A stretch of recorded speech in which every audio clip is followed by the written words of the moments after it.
रहे कौन कस तोड़ दिलही तू दिलवा हमर रहे कौन कस तोड़ दिलही तू दिलवा हमर रहे कौन कस तोड़ दिलही तू दिलवा हमर रहे कौन कसूर गे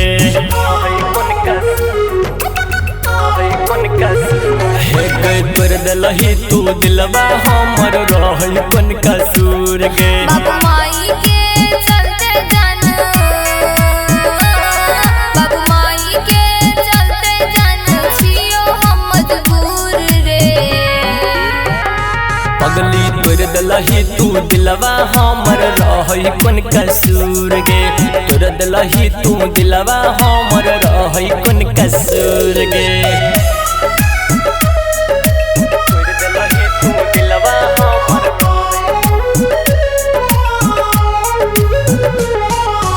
music by DJ Umesh Shukipur बाजार।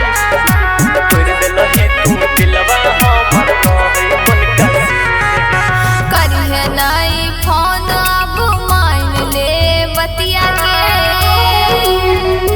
हे गई तोरे चलते बहरै छ ई दर्द मोहर छतिया के करिहे नाई फोन अब मान ले बतिया के तोरे चलते बहरै छ ई दर्द मोहर छतिया के भूल जइहे हमरा भूल जइहे हमरा बुझाइ छियो दूर रे तोड़ दिलही तू दिलवा हमर रहे कौन कसूर गे तोड़ दिलही तू दिलवा हमर रहे कौन कसूर गे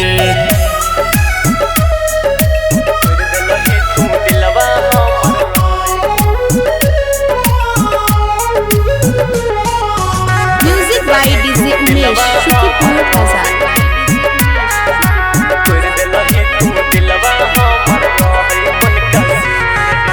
छोरे खातिर राजू राजा मांगे छियो सोरी हाँ तोरा बहादुर रंजना दिल लगे वो नहीं हम और छोरे खातिर राजू राजा मांगे छियो सोरी तोरा बहादुर रंजना दिल लगे वो नहीं हम और हम छियो रे सोना